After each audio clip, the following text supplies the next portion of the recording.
Fire force, NDRF, police തുടങ്ങിയ വിവിധ സേനകൾ യോജിച്ചിവിടെ പ്രവർത്തിക്കുകയാണ്. സൈനിക വിഭാഗങ്ങളുടെ സഹായവും അടിയന്തര പ്രാധാന്യത്തോടെ ലഭ്യമാക്കിയിട്ടുണ്ട്.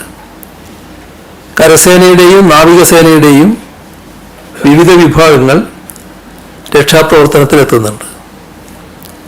ഫയർഫോഴ്സിൽ നിന്നും 329 അംഗങ്ങളെ വിവിധ ജില്ലകളിൽ നിന്നായി വയനാട്ടിലേക്ക് നിയോഗിച്ചിട്ടുണ്ട്.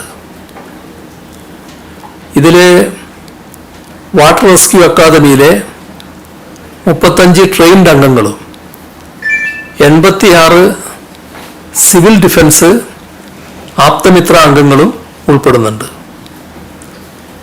NDRFൻ്റെ 60 അംഗ ടീമിൽ ഇതിനകം തന്നെ അവർ വയനാട്ടിലെത്തിയിട്ടുണ്ട്. കൂടാതെ ബാംഗ്ലൂരിൽ നിന്നുള്ള സംഘം വയനാട്ടിലേക്ക് പുറപ്പെട്ടു. DSCയുടെ 64 പേരടങ്ങുന്ന ടീം വയനാട് എത്തിയിട്ടുണ്ട്. 89 പേരുടെ ടീം പുറപ്പെട്ടിട്ടുമുണ്ട്. മറ്റൊരു DSC ടീം കണ്ണൂരിൽ സജ്ജമാണ്. സുലൂരിൽ നിന്ന് വയനാട്ടിലേക്ക് പുറപ്പെട്ട എയർഫോഴ്സിൻ്റെ 2 ചോപ്പറുകൾ പ്രതികൂല കാലാവസ്ഥയെ തുടർന്ന് കോഴിക്കോട് നിൽക്കുകയാണ്. ഇപ്പോൾ വൈകുന്നേരം മഴ കുറച്ച് മാറിയപ്പോൾ ഈ അവസ്ഥയിൽ വീണ്ടും ആശ്രമം തുടരാൻ പറ്റുമെന്നുള്ളത് ഒന്നുകൂടി അവരുമായി ബന്ധപ്പെടുന്നുമുണ്ട്.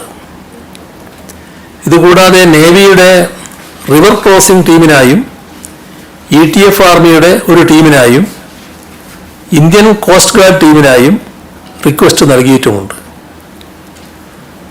കൂടാതെ വിവിധ ജില്ലകളിൽ നിന്നുള്ള 30 പേരടങ്ങുന്ന NDRF ടീമുകളെ ഇടുക്കി, പത്തനംതിട്ട, ആലപ്പുഴ, എറണാകുളം, കോഴിക്കോട്, മലപ്പുറം ജില്ലകളിലേക്കും നിയോഗിച്ചിട്ടുണ്ട്.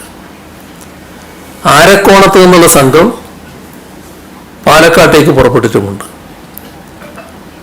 രക്ഷാപ്രവർത്തനത്തിന് നേതൃത്വം നൽകുന്നതിന് ഉത്തരമേഖല IG, DIG എന്നിവർ ദുരന്ത മേഖലയിൽ എത്തിയിട്ടുണ്ട്. പ്രവർത്തനങ്ങൾ ഏകോപിപ്പിക്കുന്നതിന് ചുമതലപ്പെടുത്തിയ ക്രമസമാധാന വിഭാഗം ADGPയും വയനാട് കേന്ദ്രീകരിച്ച് പ്രവർത്തിക്കും. പോലീസിൻ്റെ പ്രവർത്തനങ്ങൾ ഏകോപിപ്പിക്കുന്നതിനും തിരച്ചിൽ സംഘങ്ങൾക്ക് ആവശ്യമായ നിർദ്ദേശങ്ങൾ നൽകുന്നതിനുമായി തിരുവനന്തപുരത്ത് പോലീസ് ആസ്ഥാനത്ത് പ്രത്യേക കൺട്രോൾ റൂം പ്രവർത്തനം ആരംഭിച്ചു. സംസ്ഥാന പോലീസ് മേധാവിയുടെ നേരിട്ടുള്ള നിയന്ത്രണത്തിലാണ് ഇത് പ്രവർത്തിക്കുന്നത്. പോലീസ് ആസ്ഥാനത്തെ കൺട്രോൾ റൂമിൽ ലഭിക്കുന്ന വിവരങ്ങൾ അപ്പോൾ ദുരിതബാധിത പ്രദേശത്തെ തെരച്ചിൽ സംഘങ്ങൾക്ക് കൈമാറുന്നതിനാവശ്യമായ നടപടികൾ സ്വീകരിച്ചിട്ടുണ്ട്. ലോക്കൽ പോലീസ് മാത്രമല്ല, കേരള ആംഡ് പോലീസ് ബറ്റാലിയനുകൾ, rapid response rescue force, special operation group ഇവയിൽ നിന്നെല്ലാമുള്ള പോലീസ് ഉദ്യോഗസ്ഥർ രക്ഷാപ്രവർത്തനങ്ങളിൽ പങ്കെടുക്കുന്നുണ്ട്. ഇതുകൂടാതെ KAP 5ാം ബറ്റാലിയനിലെ ഹൈ ആൾട്ടിറ്റ്യൂഡ് ട്രെയിനിങ് സെൻ്ററിൽ നിന്നുള്ള വിദഗ്ധ പരിശീലനം ലഭിച്ച പോലീസ് ഉദ്യോഗസ്ഥരും രക്ഷാപ്രവർത്തനത്തിൽ പങ്കാളികളാകും. വിവിധ ജില്ലകളിൽ നിന്ന് പോലീസിൻ്റെ ഡ്രോൺ സംഘങ്ങളെയും വയനാട്ടിലേക്ക് നിയോഗിച്ചിട്ടുണ്ട്.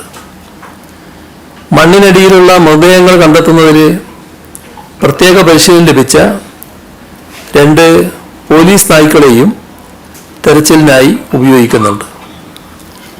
സൈന്യത്തിൻ്റെ പരിശീലനം ലഭിച്ച നായ്ക്കളെ ലഭ്യമാക്കാനും അഭ്യർത്ഥിച്ചിട്ടുണ്ട്.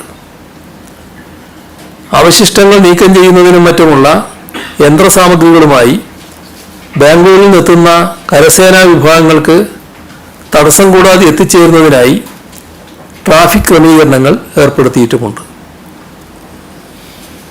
പരിക്കേറ്റവരെ എത്രയും വേഗം ആശുപത്രിയിൽ എത്തിക്കുന്നതിനുള്ള എല്ലാ സജ്ജീകരണങ്ങളും നേരത്തെ തന്നെ ഒരുക്കിയിരുന്നു.